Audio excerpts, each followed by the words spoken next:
It's a privilege and an honor to be present, talk before you on something which I am very passionately attached to, the Phool Walon Ki Sair, a unique syncretic festival that started in the early 19th century, around 1820s, and continues to date, barring a few years after 1857 and after 1947. It is indeed unique. And I would like to take permission to share my screen because I would like to walk you through the Phool Walon Ki Sair.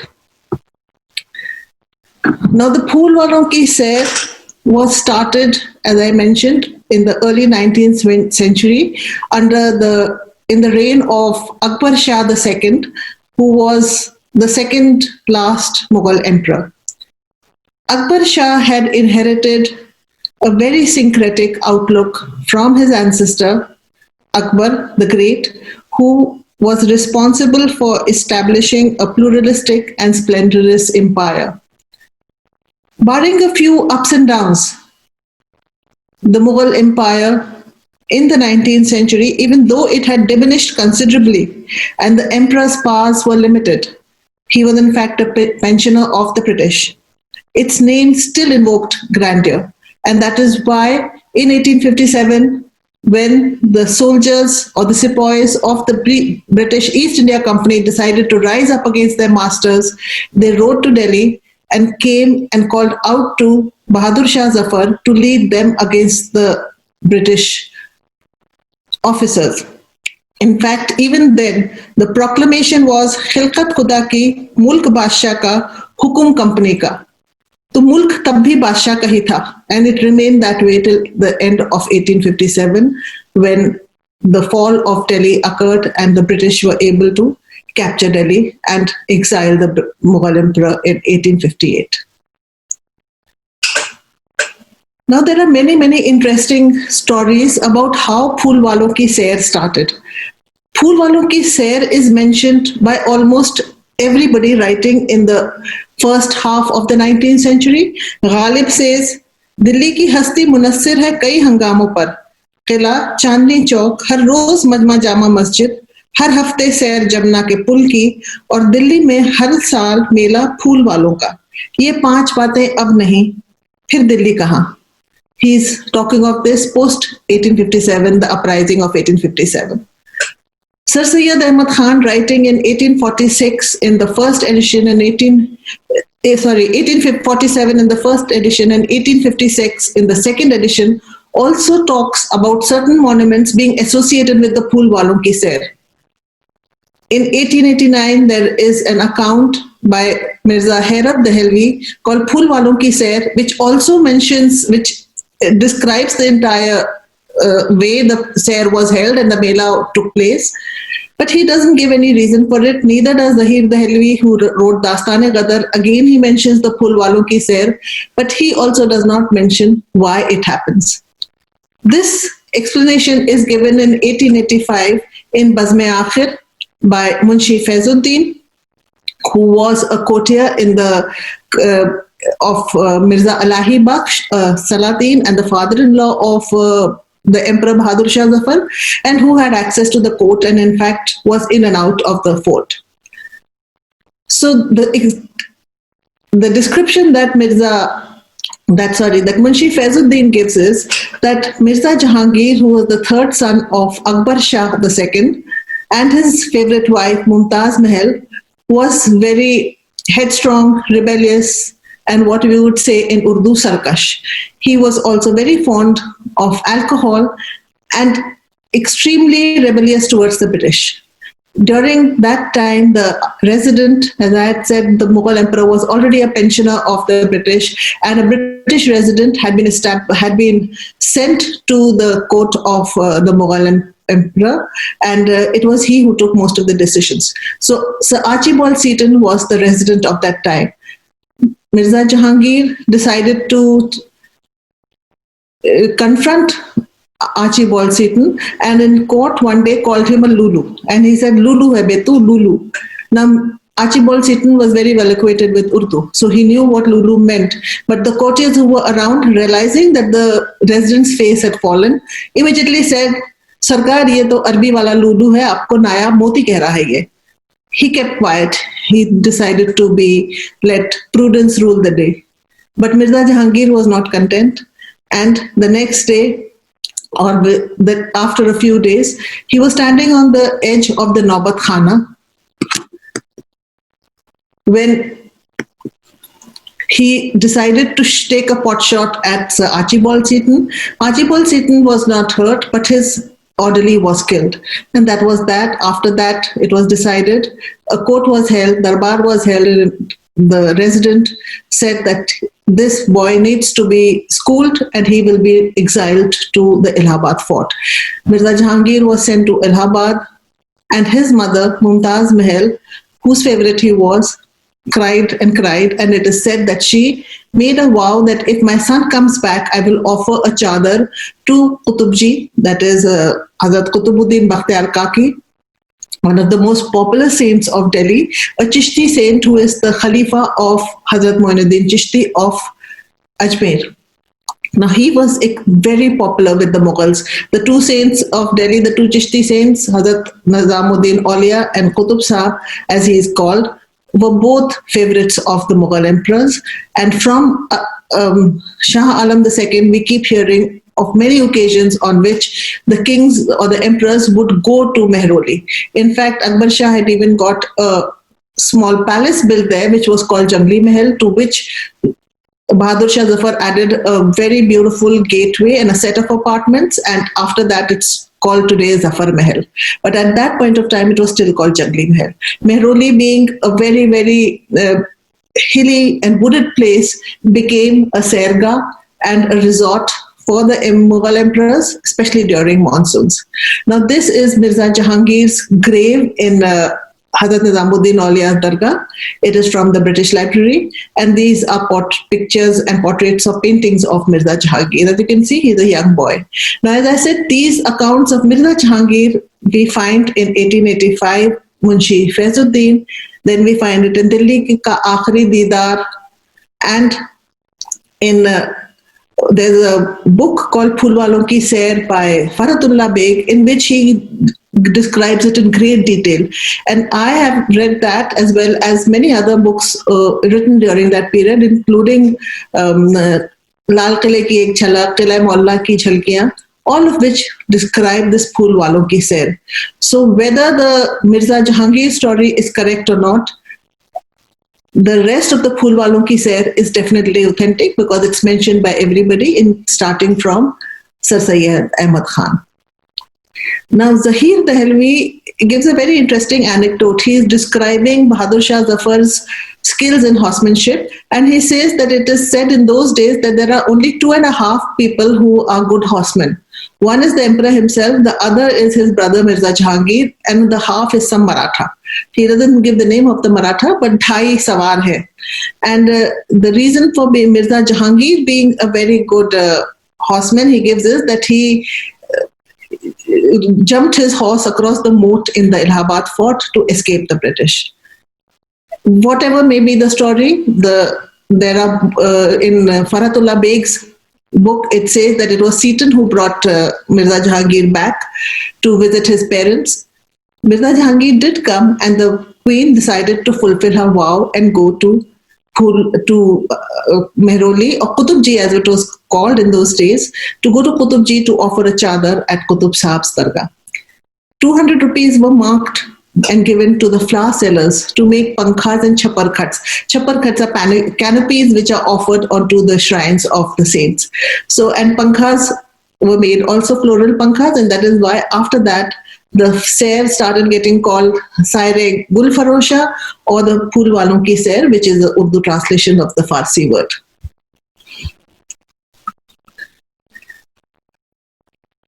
There's a book which I'm currently reading called Bahadur Shah Ka Roz Namcha, in which it, and even in Herat Dehlvi's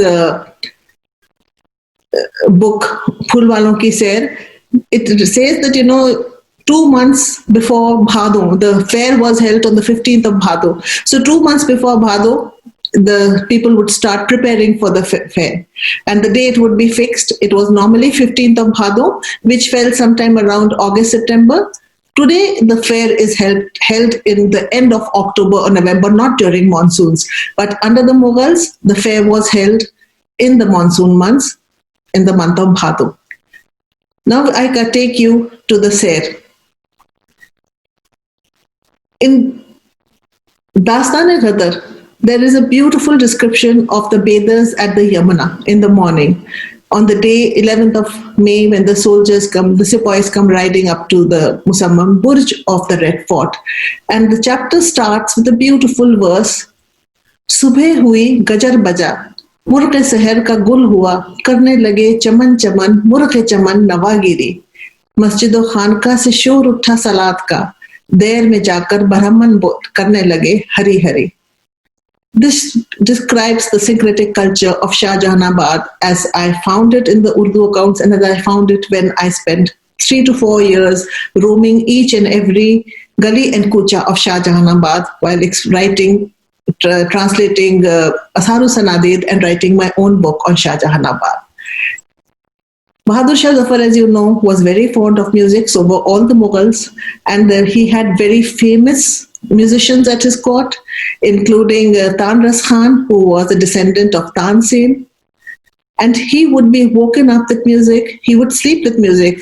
There are many descriptions of how the singers would be behind the chilman, the dancers would be there. And I start my walk with Rag Bhairavi because it's morning, and today the cavalcade will leave for Qutub Sahab.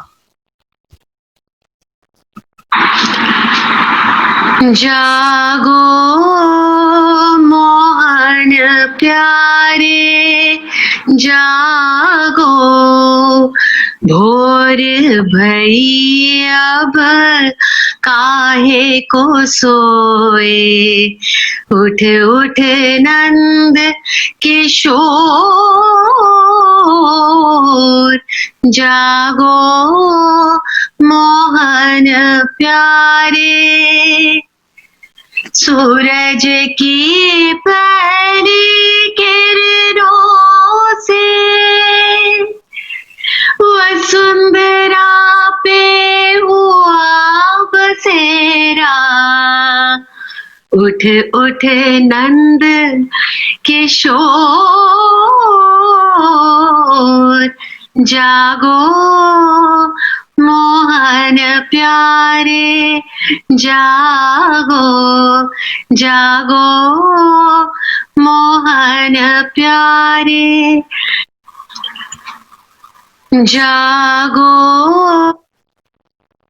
So the cavalcade is ready. The Havadar or the traveling sedan chair or the Takht-e-Rawa has come for the emperor. They will all go till the Delhi gate in palanquins. There will be salutes fired from the Topkhanas of the British as well as the Mughal Topkhanas for the emperor as he leaves the Chatta Chowk. This is the Chatta Chowk of the Red Fort, the entrance, and then you can see the tricolor flying here. It is out of this gate that they are going to be going. When they reach Delhi gate, they will then get on to their phaetons or the elephants. The Basha would be on the elephant. The queen, the consort, would be in her phaeton or tom-tom, as it had just, Zeenat Mahal used to ride a beautiful tom-tom, tam-jham as it was called in Urdu. The first stop would be Qila'e-Kohna Mosque. But before we go there, I'd just like to give you a small description of how the cavalcade moves and the love that the people had for the Mughal emperor. In fact, Faratullah Beg says that there was a palpable sense of loss when the Bahadur Shah Zafar was exiled to Rangoon, and he says that whether it was the Hindus or the Muslims, the rich or the poor, everybody cried as if it was their father who was being sent away. Now the royal carriage moves forward slowly. The emperor flings a fistful of coins towards the gathered crowd. A man holds the royal hookah and walks alongside the open palanquin so that the emperor can smoke it. The personal attendants carry Abe Hayat in earthen pots. That's another point, that the water that they drank from the Ganges was called Abe Hayat from Akbar's time onward. packed in saltpeter and covered with muslin. The watchkeepers hold the hourglasses and strike the gong every hour. The yuva bearers hold yuvas, potters hold fans, and Abyssinians hold whips with silver tiger heads, all of them walking beside the open palanquin. They are preceded by the mace bearers and the personal bodyguards who hold silver and gold maces and call out, "Keep moving, walk briskly." The blessed emperor arrives. Soldiers bearing guns on their shoulders, shields on their backs, and swords on their waist march forwards. Horses decked with embroidered cloths on their back and bells on their feet clop ahead. The city's residents salute the emperor from the upper stories of their houses, and the emperor acknowledges their greetings with a nod of his head. Thus, the royal carriage exits the city and stops. Once again, gun salutes are raised, and there is a change of guard. Dark messengers are stationed all the way till Qutubji. The emperor exchanges his open palanquin for an elephant and the queen for a 6-horse carriage with a silver and golden canopy and golden finials. By morning, the procession reaches the Qila-e-Kohna Mosque, which is the Purana Qila or the fort that was built by Humayun. This particular mosque was built by Sher Shah, and the emperor and his retinue, the male members, they all come here, and he gets down here, reads his namaz, and does his wazifa, and then carries on forward. The women go on straight to Humayun's tomb. After that, they come to Humayun's tomb, where the masnads have already been laid out, carpets have been spread, refreshments have been set up, hookahs, fan, everything is there. In olden days, as you know, only 2 meals were eaten. There was no concept of breakfast. There was an early meal in the mid-morning and then again in the early evening. So till then, in between, it was normally hookah and pan. All that has been set up. The Basha comes here, sits here for some time, and then taking each of the male members with him, goes and recites Fatiha over all the graves. He names them. This is so-and-so, and then recites the Fatiha. Today we are all wondering which is the grave of Dara Shikoh. The Mughal empire ended so abruptly that we were robbed of that knowledge. From here, they go to Sultanji, as it was called. Hazrat Nizamuddin Aulia is called Sultanul Mashayikh, or the king of the saints, and popularly and called with love Sultanji. They would come to the Sultanji, and the carriages would be stopped outside, the dolis would come in, and they would all come into this Bauli area. What we see here, these buildings were all built, some during the Delhi Sultanate, some during the Mughal times, and this is where the ladies would get down and spend some time here. There are beautiful descriptions that they would sit there, ke pair latka ke bauli mein baiठते थे, wazife ho rahe hain, gaane ho rahe hain. They are generally having fun. The emperor is doing his wazifa, and after that is done, the khadims come and ask, is it okay if the children want to jump into the bauli? Is it okay that we call them? And he says, unka haq hai. Unhe haq milega. And 8 to 12-year-old boys come in, and then the princesses throw coins into the bauli and they dive. And you can see that diving here. I caught it on one of the occasions of the Urs when the children were diving, and you can see this child jumping up from here. So of course now nobody throws coins, but in those days coins would be thrown by the ladies and the princesses, and they would jump in, collect the coins, and after that there would be some qawwali, and then they would go into the dargah. And what is a visit to the dargah without a qawwali? So this is not a qawwali, but this is one of the Sufi kalams, and just a small sample sung by Rashmi Agarwal.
And then, of course, they visit the Dargah of Mehboob Ilahi, also called Pia many times by Hazrat Amir Khusro.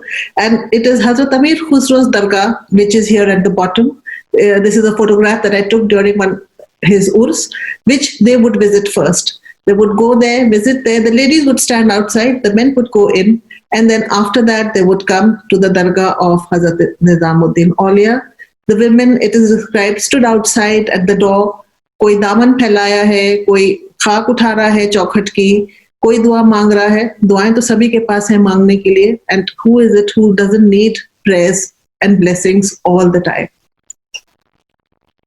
So from here, after having done that, done Nazar and Niyaz, and the emperor was very particular about that, he would always get Niyaz done. Nazar and Niyaz ke baad, then they would move to Mansoor ka madrasa, or Safdarjang's tomb as it is called today. It is here that a picnic would be held. And there are 3 pavilions in the Safdarjang's tomb called Moti Mahal, Jangli Mahal and Basha Pasand. Basha Pasand would be where the emperor would sit and relax for some time. वहाँ पे कनातें लगती थी, खाने पकते थे, पतीलियां चढ़ती थी, कढ़ाइयां चढ़ती थी, पेड़ थे. What we see today is of course a very British idea of what a lawn should be and a garden should be, but the Mughal idea of a garden was flowering and fruit-bearing trees. It was not lawns and it was not grass. And there would be, of course, patios with flowers, flowering beds, but it would basically be a lot of trees. As Sir Syed Ahmad Khan has described the trees in Humayun's tomb, he says that the cypresses were so tall, the trees were so tall, that आसमान को वो के बराबर हो जाते थे. Of course, he had a lot of exaggeration, but that they could, they could rival anyone in height and reach towards the sky. There were such tall trees and such beautiful trees in these tombs and gardens that were built by the Mughals or during the reign of the Mughals. So it is over here that the girls would be free. The princesses would run around, they would climb trees, they would jump around, they would play, and they would have fun, sing. And from here, then they would go to Qutub Saab's Dargah or to Qutub Saab Mehroli, where they would reach by around 4 o'clock. The ladies would go to the Jangli Mahal, and the emperor, of course, would go first to the Dargah along with the princes of the royal blood and the Amir Umrah that had come with him. He would pay his respects here and then come back to the Jangli Mahal. Now this is Babe Zafar. As I said, this was built by Bahadur Shah Zafar after he became the emperor, and it is these apartments from here, it is where the ladies would stand and watch the procession of the Phool Walon ki Sair. Today it's in a very, very bad state, considering that it is the last monument that was built by the Mughals. It looks as if it was one of the first. It's in ruins. We have been trying to get some kind of maintenance here, but the locals come and play cricket here. Anyway, so this is what the inside. This is a painting by Ghulam Ali Khan in British Museum, which shows you the interior of the Jangli Mahal. You can see this is the dome of Qutub Saab's Dargah, and they are sitting here and there is some music being played here. As I said, they were very fond of music, and the famous musicians of their time, there were 2 ladies who were very popular. One was Narayan Bai, who it is said could just look at the Basha's ghazal and set it to music immediately. The other was Tirmui Khanam. She was very fond of pan, and her mouth was always full of the betel juice, and so her mouth would look tedha, and so she was given the name of Tirmui Khanam. And the players, the bean players, of course, were Mirza Kale, Mirza Chidda, Mirza Gauhar. These were princes also, and Nasir Wazir. And the princes were given extensive training in music. And Mirza Kale, who was the grandson of Bahadur Shah Zafar, is said to have been such a wonderful bean player that he could rival the best. And according to Khwaja Hassan Nizami, after 1857, when he fled, he took on the clothes of a jogi, wore orange clothes, went into the court of Alwar and stayed there as a musician. He took a job there as a musician, and it was only when somebody from Shah Jahanabad or Old Delhi, as it was called in those days, when who comes there and he's called Jogi Saab, and Jogi Saab is playing, and then suddenly he says, "This is not any ordinary Jogi. This is Mirza Kale. I can hear his music. I can recognize his music anywhere."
Now, after settling down in Jangli Mahal, the emperor and the ladies and the royal cavalcade would come 2 days before the rest of the city would come, so that they could enjoy the pleasures of Qutubji, and before the commoners came, or before the general public came, and so that then after that the populace and the riaya could enjoy themselves, because there would be, of course, restrictions for the ladies. The first 2 days there would be restrictions, there would be parda, so that the ladies could have fun. Now the ladies would, of course, first of all go to Jahaz Mahal. This was built during the time of the Lodhis. It's on the edge of a reservoir built by Sultan Shamsuddin Iltutmish of the Delhi Sultanate, and its reflection when it fell in water used to look like a ship. Of course, today there is no, as you can see, there is no water around here. The Hawaz Shamsi itself has shrunk a lot.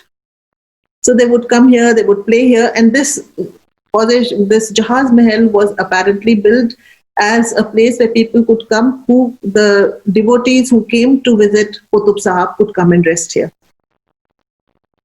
And this is the Hawaz Shamsi. This pavilion that you see here is said to be the pavilion where there is the hoof imprint of Buraq. It is said that Sultan Iltutmish wanted to build a reservoir for the people of the city that he had built after the Delhi Sultans conquered and defeated the Chauhans. And when they decided to build a water reservoir, because there was one Bauli and water tank inside, of course, Lalkot, which was the city of the Tomar and the Chauhans, but it wasn't enough for the growing populace. So Sultan Iltutmish didn't know where to build it. And it is said that he had a dream in which the Prophet, peace be upon him, came and visited him and said that you go and search, you will find the imprint of my horse, and that is where you dig. And so he went with Qutub Sahab and he found this on the sand. He found the imprint of the Prophet's horse, and that is where this reservoir was dug up, and the water from here started nourishing the people of Mehroli. And this pavilion I have seen that pavilion, and earlier it is said in the descriptions of Phulwano Ki Sair, they say that it was impossible for anybody to swim across to that pavilion. Now you can see it's almost on the edge of the water, so you can see how much it has shrunk. And there would be boats here, so there would be bajras and boats, so the princesses would come and there would be boating, there would be swimming, and there would be generally a lot of fun. After that, they would come to the Charna. Now, the water of Hauze Shamsi under Firoz Shah Tughlaq, who was a conservationist and an antiquarian, he repaired the reservoir and he made arrangements for the water to to be used. So the water from here went all the way in Naulakha Nala, all the way to Tughlaqabad, which is quite a distance from there. And from there, it fell into one of the areas nearby. In 1700, Firoz Jung built this jharna, or this pavilion that you see here. This pavilion he built here, and this wall over which the water flew down, came like a waterfall, and then fell on the top of this roof, and from there into these tanks. This is a painting from Metcalfe's Delhi album, painted by Mazhar Ali Khan in the British Museum, in the British Library. Now, the roof of this particular building was not built of stone or bricks. It was a trellis of plants and creepers, so that when the water fell down, it used to also drip inside the pavilion, and people would sit there and enjoy, and there would be from the edges there would be diving, and these pavilions on the sides have been added to by almost every Mughal emperor from that time onwards. And it is here that they would sit. It is today also very important, because the Phool Walon ki Sair starts here from even today. It started from here even in those days. And Bahadur Shah Zafar, who was a poet, in fact, he wrote a verse when the first Phool Walon ki Sair was held. He was the crown prince, and he wrote entire long nazam in which I'll read you the first two lines of it. Noor-e iltaf o karam ki hai ye sab iske jhalak, ke wo zahir hai malik aur hai batin mein malak. Aftabi se khajal jiske hai Khurshid o falak, ye bana Shah-e Akbar ki badaulat pankha. So this was for the first pankha that was held under Akbar Shah. And then, of course, under Bahadur Shah Zafar, this Phool Walon ki Sair became extremely important and big. And I was talking to Professor Harbans Mukhia, who is here amongst us today. And I asked him, I said, sir, do you know anything about Mirza Jahangir's connection? He said, I haven't explored that, but this was a celebration of composite culture under Bahadur Shah Zafar. And Bahadur Shah Zafar wrote a lot of songs. And this song sometimes is confused with a song by Hazrat Amir Khusro, but it was written by Bahadur Shah Zafar, and at the end of it, the last line is Shaukh Rang Saiya. And Shaukh was the takhallus that Bahadur Shah used when writing in Brij Bhasha or Punjabi. And this beautiful geet written by Bahadur Shah, sung by my friend Reni Singh. I'm very lucky to have Reni and Rashmi who have contributed to this presentation. झूला के डारो रे हमरे यार, झूला के डारो रे हमरे यार, झूला के डारो रे।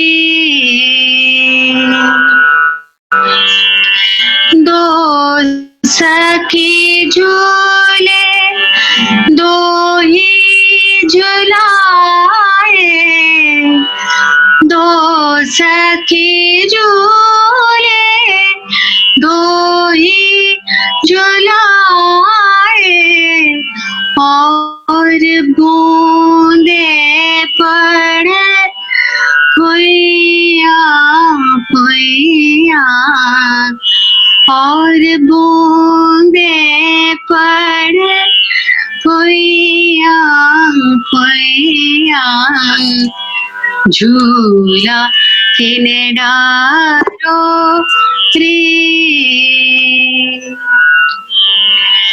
झूला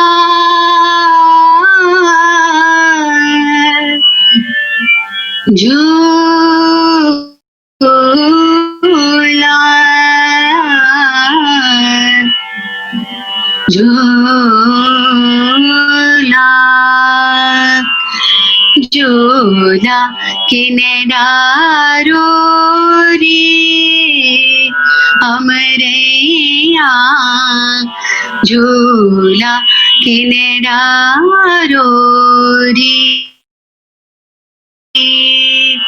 हमरे यार, झूला किनारो रे अमरैया झूला किनारो रे. Now, Amraiya was a orchard, mango orchard attached to the jharna, and this painting that you see here is again from the British Library. It's of during the time of Shah Alam, who also wrote a lot of verses in Braj Bhasha, and he is here also in the jharna. From the jharna, then they would go to Bagh-e-Nazir. Now, Bagh-e-Nazir today is called Ashoka Mission. It was a bagh that was built during the reign of Muhammad Shah by his Khwaja Sarar Rose Afzoo. And you can see this is a lithograph from Sir Syed Ahmad Khan's Asaro Sanadid. This is a picture that I took when I had gone to visit it. All these gates were all interconnected. Today, of course, they're all very separate and it takes you ages to go from one to another. But in those days, you could just run through. And again, the girls and the ladies would all come here. They would sit, their palkis would come, they would have fun. Chudiyan pehante the, gaane gaate the, khane khate the. And this picture of the chudis and the song that I'm going to play here, again, is a Sawan ka Geet, which we celebrated. I know my friend Prerna Jain is here. A few years ago, of course, this year we can't do anything, but till last year we were celebrating interfaith festivals in Delhi, where we would celebrate each and every festival in somebody's house. So we had celebrated Tej in Prerna Jain's house, and this song was sung by Rashmi there. And all of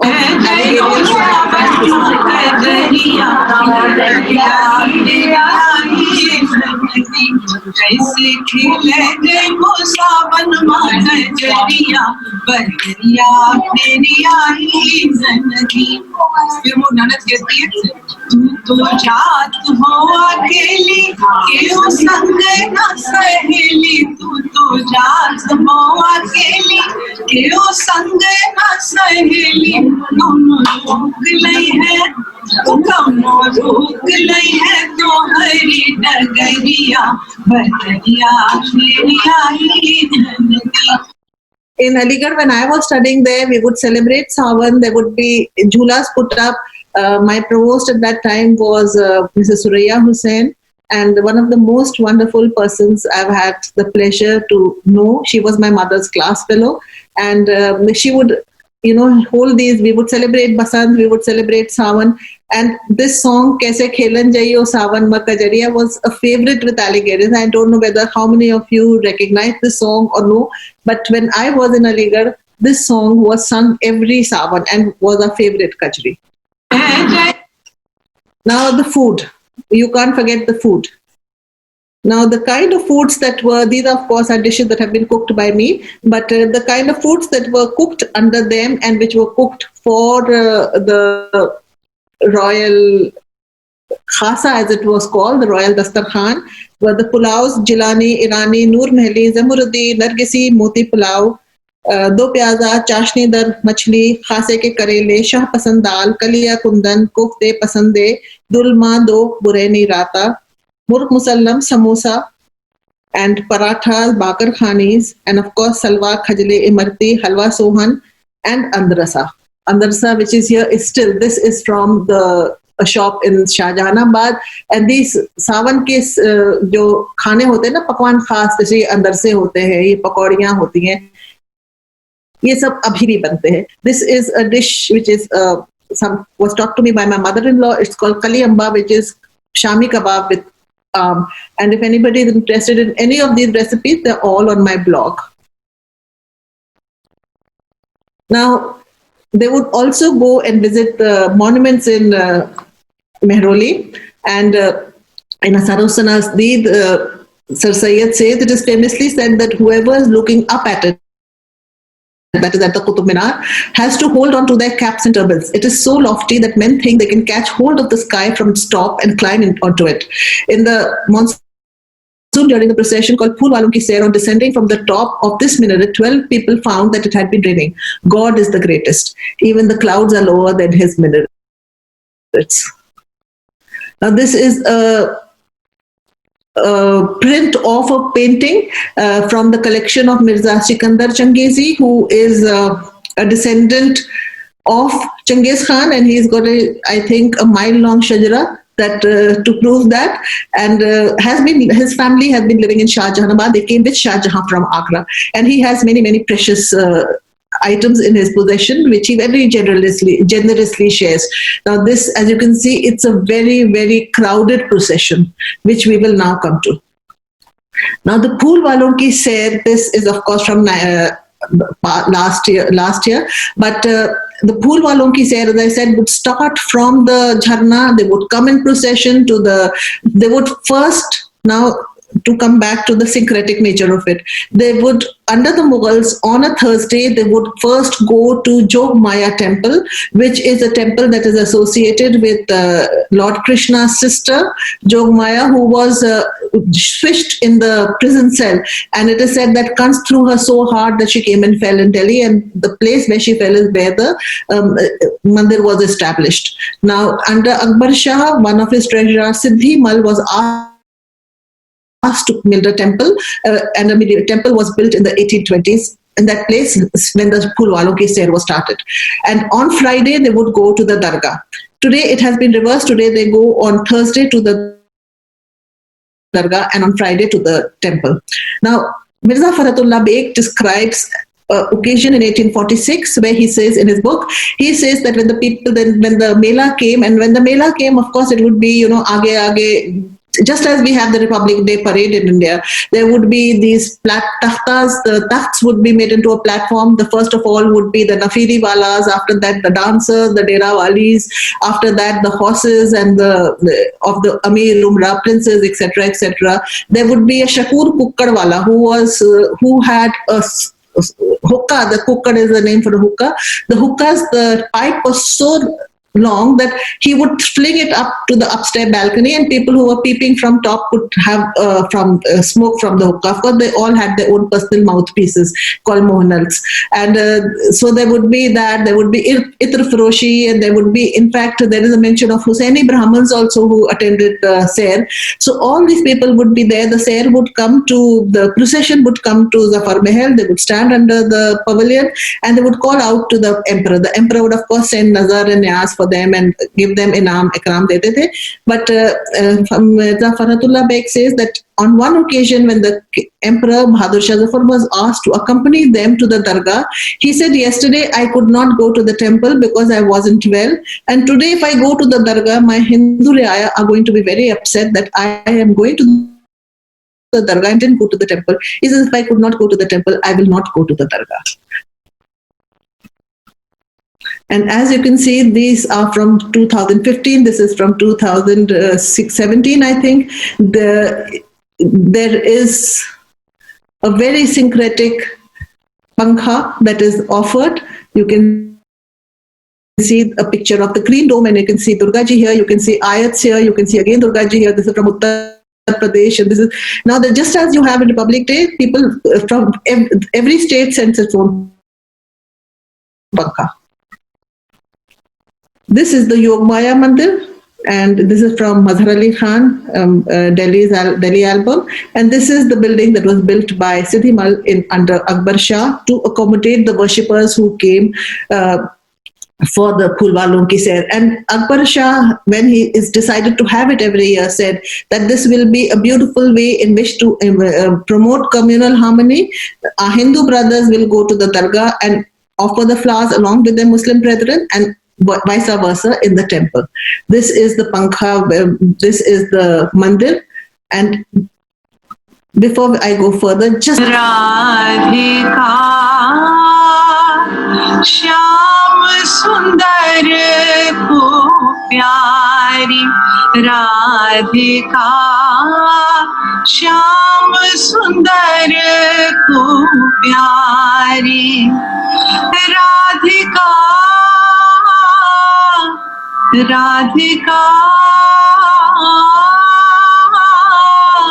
Shyam Sundar ko pyari, Radhika Shyam Sundar ko pyari,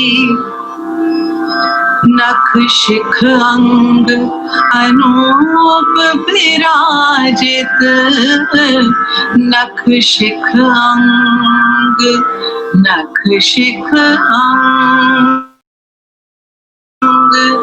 नख शिख अंग अनूप विराजित Radhika.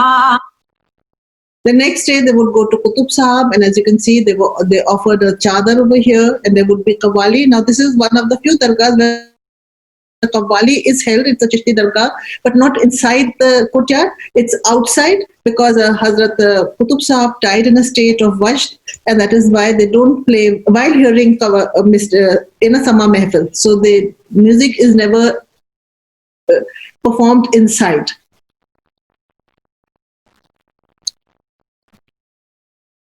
And this, as one of the narrators in Dilli Ka Aakhri Deedar, Aghai Begum, she says, this was the city and the fair of my youth. Now this Dilli Ka Aakhri Deedar was published in 1830s by the grandson of Deputy Nazir Ahmad, and he says that he is writing these books, and most of the Urdu books which are written, which I have referred to, which I have translated quite a few of, say that they are trying to record a culture which is diminishing.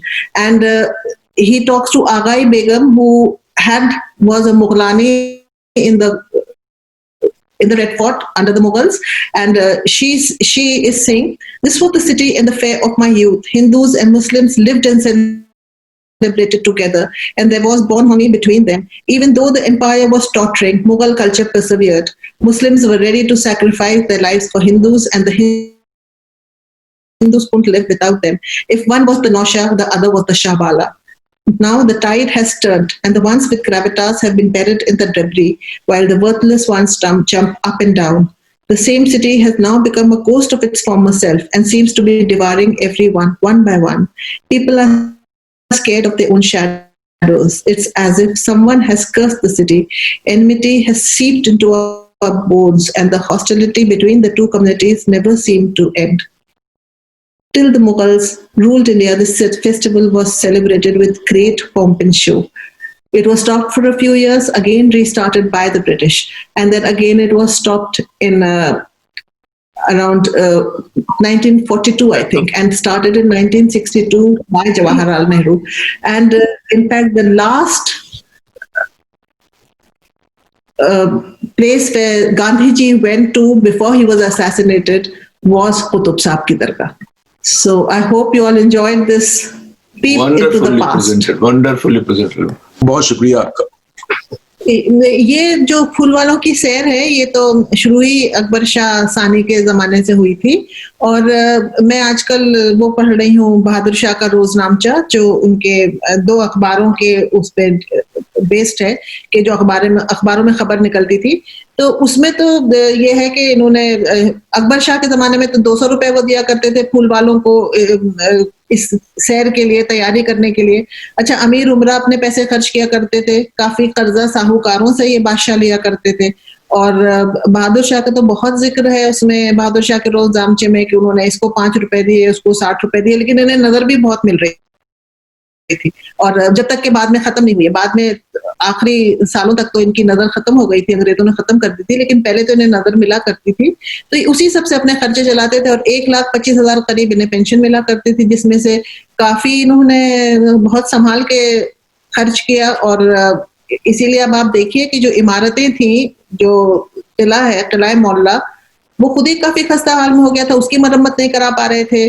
चांदी की छतें तो उतर गई थी पहले ही, उसके बाद फिर उसमें जो प्लास्टर्स था वो सब कहीं ना कहीं उसमें कहीं तो कॉम्प्रोमाइज कर रहे थे, लेकिन इन सब चीजों में तो खर्च हो रहा था, और काफी कर्जा लेते थे, क्योंकि उसमें रोजनामचे में काफी ये है कि एंट्रीज के फला आया, उसने कहा कि मेरा इतना पैसा है तो उसको ये दे दिया गया, उससे फला से नजर ली गई. तो ये सब मैनेज करा करते थे, जिस तरह से भी करते थे.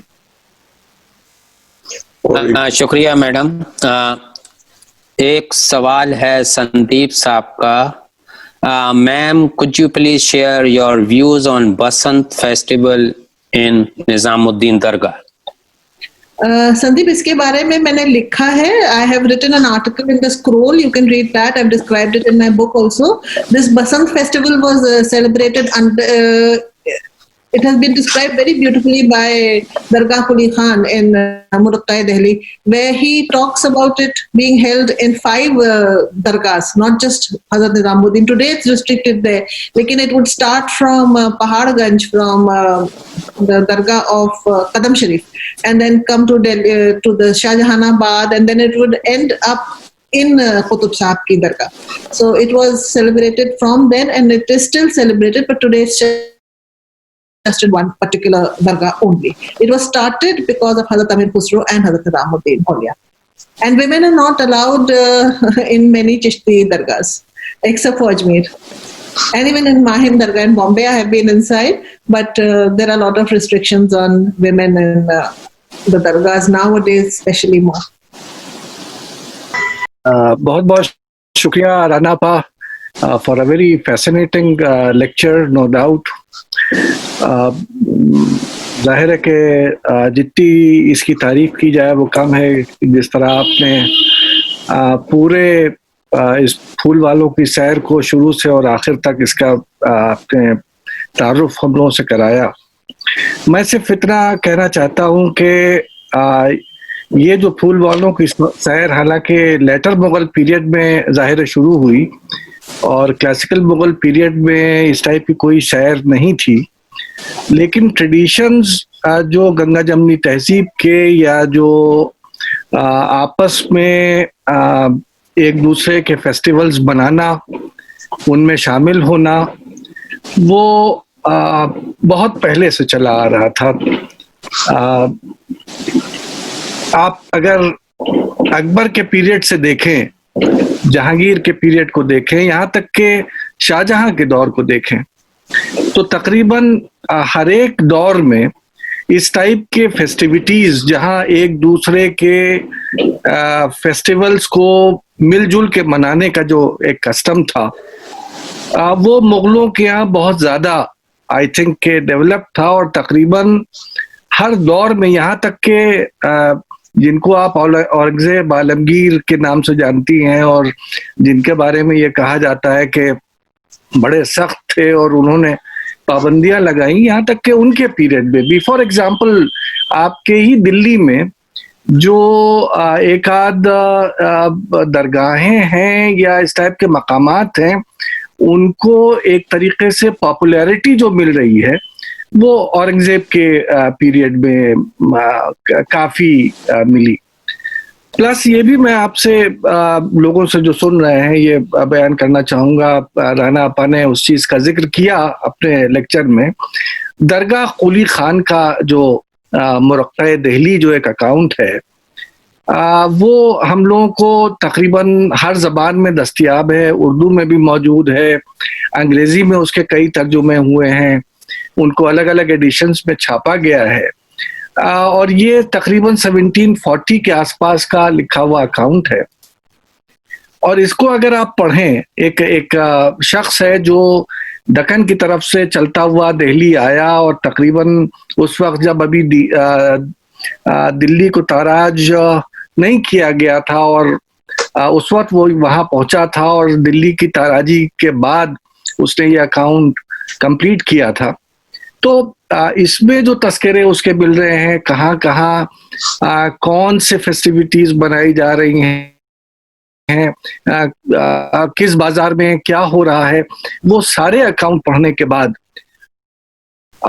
ये बिल्कुल चीज वाजे हो जाती है कि शायद आज फूल वालों की सैर हमारे लिए एक कोई यूनिक फेस्टिवल के तौर पे नजर आता है, लेकिन शायद मुगलिया अहद में इस टाइप के बहुत सी चीजें थीं और this was one of them. और जाहिर है कि लेटर मुगल पीरियड में वो शुरू हुआ था, जिसके बारे में हम लोग ज्यादा जानते हैं. लेकिन जो मैंने आपसे अर्ज करने की कोशिश की वो सिर्फ ये थी कि शुरू के दौर से लेके कम से कम अकबर के दौर से लेके और औरंगजेब के पीरियड तक तकरीबन जो कल्चरल एस्पेक्ट है मुगल सोसाइटी का, वो इसी क़िमाश का नजर आता है, जहाँ के ऊपर हम आहंगी है और सारे फेस्टिवल्स को मिलके मनाया जाता है। शुक्रिया बहुत बहुत। ये दिवाली है, दशहरा है, होली है, ये तो सब मनाया जाता था मुगलों के दरबार में, और वो उसको छोड़ते थे, नीलकंठ को छोड़ा करते थे, उसके बाद हॉक्स और फैल्कन्स। और एक चीज और है जो मैंने बहुत दफे जिसका मतलब मैंने सोचा भी है उसके बारे में, कि हम बहुत सी चीजें एक्सप्लोर करते हैं पेंटिंग्स के जरिए से। अगर आप देखिए तो होली और दिवाली के आपको काफी मुगल मिनिएचर मिलेंगे। ईद का मुझे तो अभी तक एक भी मिनिएचर नहीं मिला, कि नौरोज के हैं, लेकिन कहीं बादशाह जो है वो ईद के ऊपर अगर कोई पेंटिंग है जो उसी जमाने में बनी हो 17th या 18th सेंचुरी में, तो मेरी नजर से तो अभी तक नहीं गुजरी है, मैंने काफी ढूंढा है। लेकिन आपको दिवाली पे बहुत मिल जाएंगे, चिरागा करते हुए स्पार्कलर्स के साथ, Mughal ladies playing with sparklers, और अवध के कोर्ट में भी आपको मिल जाएगा कि होली खेल रहे हैं, दिवाली मना रहे हैं। लेकिन नौरोज के मुझे मिले हैं, ईद के मुझे तभी तक नहीं मिले, होंगे जरूर अगर, तो I would love to know. So this is just shows the syncretic culture that was prevailing there at that time. And thank you madam. Rana आपा, इसमें संदीप साहब का सवाल है कि कोई आप रेफरेंस उनको बता दीजिए जो वो पढ़ लें सूफिज्म के बारे में, कि क्यों दरगाह में क्यों अलाउ नहीं थी जो है वुमेन, हालांकि सूफी कल्चर में ये सब बहुत मुमकिन था। देखिए, हजरत निजामुद्दीन औलिया का बहुत मशहूर कौल है कि जब शेर जंगल से निकलता है तो कोई नहीं पूछता है कि नर है कि मादा। तो ये जो है इनका प्रोफेसर रजीउद्दीन अकील हैं ऑफ दिल्ली यूनिवर्सिटी, उन्होंने बहुत काम किया है सूफीज्म पे, उनसे डिस्कशन हो रही थी। तो कहते हैं कि सिकंदर लोदी के वक्त में दिल्ली में दरगाहों में जाना बंद हुआ है, और उससे पहले औरतें जाती थी। और बाकी आप पढ़ना चाहें तो I can recommend Raziuddin Aqeel की किताबें बहुत अच्छी हैं, साविया दहलवी मरहुमा की किताब बहुत अच्छी है सूफीज्म पे। This is I am telling you books which are for the lay person. आप बहुत डिटेल में जाना चाहते हैं तो you can go for Carl Ernst and क्या कहते हैं एना मैरी शिमेल। लेकिन अगर आप थ्रू स्टोरीज जानते हैं तो भी रजीउद्दीन अकील हैं, इनकी किताबें बहुत, और सादिया की किताबें। This is for reading for people who are not so initiated as an introduction into Sufism. जी हेराम। जी मैडम, मेरा सवाल ये है कि दरगाहों का हिंदुस्तान के माशरे पर क्या असरात हुए, नेगेटिव या positive? Please, thank you. Positive ही हुए, दरगाह हुए, क्या कहते हैं, क्योंकि वहां के ऊपर जो था एक इंक्लूसिवनेस थी। प्रोफेसर हरबंस मुखिया ने बहुत लिखा इसके ऊपर, मैंने उनका एक आर्टिकल पढ़ा था अभी। He is here with us, if he's still here, he was with us here in the lecture, कि he wrote an article in which was an eye opener for me, कि उन्होंने लिखा है कि जो लंगर का कायदा आज हम इतना सुन रहे हैं, इतना मशहूर है लंगर, खालसा एड हर जगह लंगर कर रहा है, चाहे वो शाहीन बाग हो, चाहे ये फार्मर्स प्रोटेस्ट हो, हर जगह लंगर लग रहे हैं, और इवन सीरिया वीरिया तक जाके लोगों ने लंगर लगाया है। ये लंगर का तरीका जो था, ये बाबा फरीद के लंगर खाने से गुरु नानक देव जी ने देखा था, इम्बाइब किया था, शुरू किया था। तो एक इंक्लूसिवनेस था वहां पे कि सब आते थे, बैठते थे, बातें होती थी। This I am talking of the classical period of Sufism. और आज भी मैंने बहुत दरगाहों पे काम किया है, और मैं बहुत दरगाहों पे मैंने विजिट किया। अगर आप जाइए तो वहां पे there is such an sense of inclusiveness. वहां पे कोई नहीं पूछता है आप किस मजहब के, किस जात के हैं, क्या आप अमीर हैं, गरीब हैं, क्या है, सब वहां पे एक्सेप्ट होते हैं, और इसीलिए सब वहां जाते हैं, और आज भी जाते हैं, और बहुत बड़ा हाथ है उनका इन प्रिजर्विंग द सिक्रेटिक कल्चर। तो राना मैडम, अब आपने सवाल ऐसा कर दिया, मेरे जहन में एक सवाल आ गया कि जो आप बात कह रही हैं, इंक्लूसिवनेस की बात तो समझ में आती है, लेकिन दरगाहों ने जो नुकसान पहुंचाया है, जो आप वहां पर ये तावीज और गंडे और ये सब बांधने का जो सिलसिला है, और इस वक्त तो सबसे ज्यादा औरतें दरगाहों में नजर आती हैं। हो सकता है कि कुछ मज़ारों पर जो है अलाउ ना हो, लेकिन आजकल का तो पूरा सिस्टम ही औरतों पे चलता है।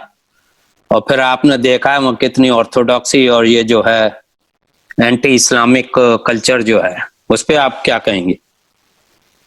देखिए, मैंने इसीलिए कहा था कि क्लासिकल पीरियड ऑफ सूफिज्म, जब खानकाहें थी और सूफी सेंट्स थे। आजकल तो हम सिर्फ दरगाह देख रहे हैं, और इन दरगाहों पे जो हैं, जो पीरजादे हैं या जो गद्दी नशीन हैं, they are inheritors, they are not scholars और सेंट्स देमसेल्व्स। और जी हाँ, जरूर वहाँ पे बहुत ये गंडे ताबीज सब हो रहा है, हर जगह हो रहा है इस तरह का एक्सप्लॉयटेशन। हमको अपने आप से समझना है और जाना है और करना है कि हम क्या कर रहे हैं। एक चीज और जो बहुत आम है दरगाहों में, हर तरह के दरगाहों में, वो ये है कि जो थोड़े से मेंटली इल पेशेंट्स को लाते हैं कि यहाँ पे हो जाएगी। That is something that is terrible. और मैंने बहुत जगह जाके कह चुकी हूँ कि इनको आप इलाज करवाइए, इन्हें इलाज चाहिए।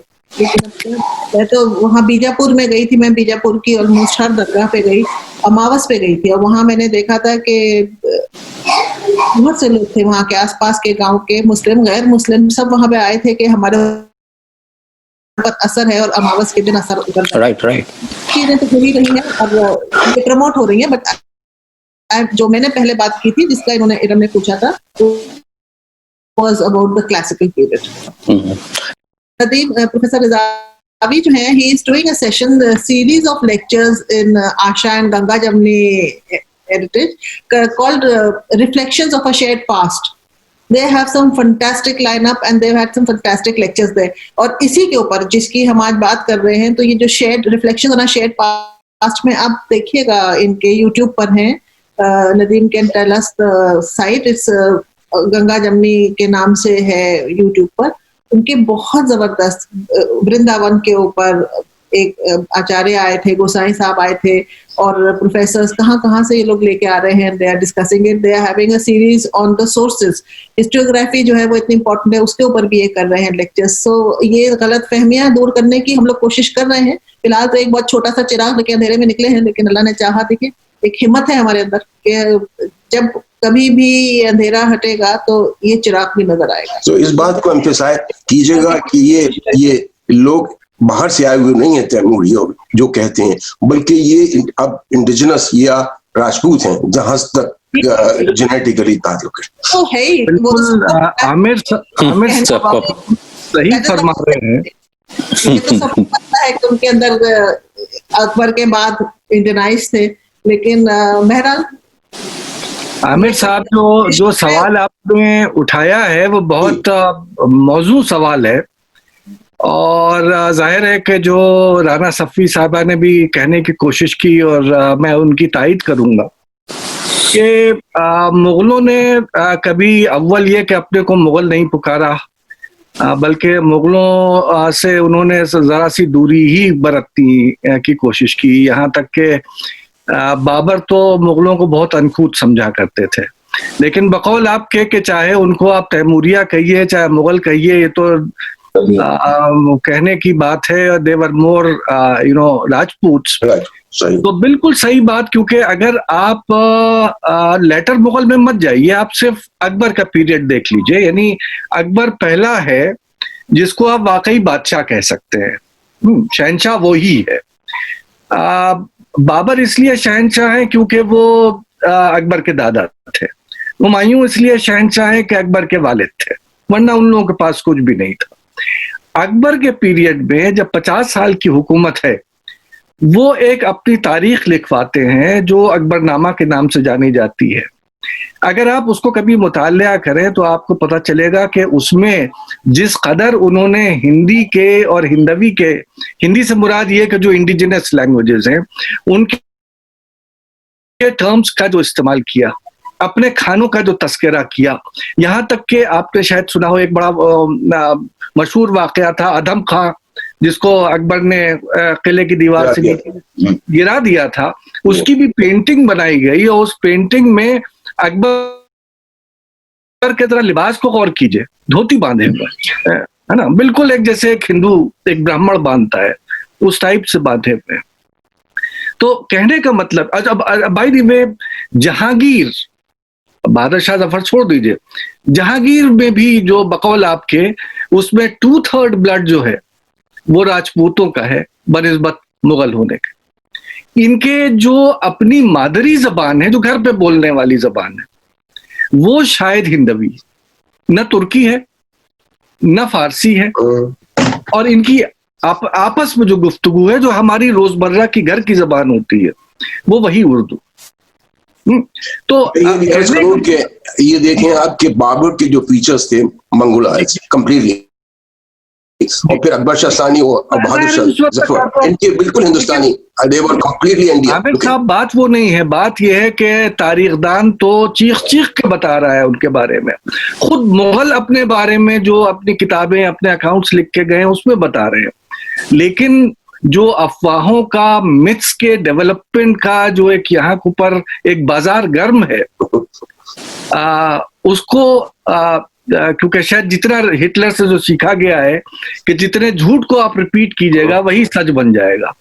इसीलिए जो राना आपा ने अभी जिसका जिक्र किया, जो हम लोगों ने एक सोसाइटी बनाई आशा के नाम से, अलीगढ़ सोसाइटी ऑफ, जिसमें historians, history, Aligarh society of history and archaeology करके, और एक दिल्ली की ऑर्गेनाइजेशन है गंगा जमनी, उससे हमने मिलजुल के एक सीरीज को शुरू किया है, जिसमें ये ना हो कि रोमिला थापर लिखें और हरबंस मुखिया समझें, इरफान हबीब लिखें और शीरी मूसवी समझें। हम जो कोशिश कर रहे हैं वो ये कोशिश कर रहे हैं कि तारीख को, अपने इतिहास को, अपनी हिस्ट्री को आसान करके अवाम तक पहुंचाएं, और जाहिर है कि उसमें जितना हम इस पुराने, जो जैसा कि आज का लेक्चर था, टॉक थी राना आपा की, ये हम लोगों को बताएं कि एक्चुअली जो उस दौर का कल्चर था वो क्या था। अनफॉर्चुनेट ये है कि गवर्नमेंट को तो छोड़ दीजिए, हम आप ये कोशिश नहीं करते कि अपने पास्ट को समझें या उसके सोर्सेस को पढ़ें, हमने तो अपनी जबान तक भुला दी है। तो मेरे ख्याल में हम लोग बजाय गवर्नमेंट को कुछ कहने के अपने को देखें, और अगर इस टाइप की सोसाइटी से जुड़ें तो शायद अभी भी उम्मीद है कि हम तारीख को दोबारा से मिथ से निकाल के और तारीख बना दें। शुक्रिया बहुत बहुत। Thank you.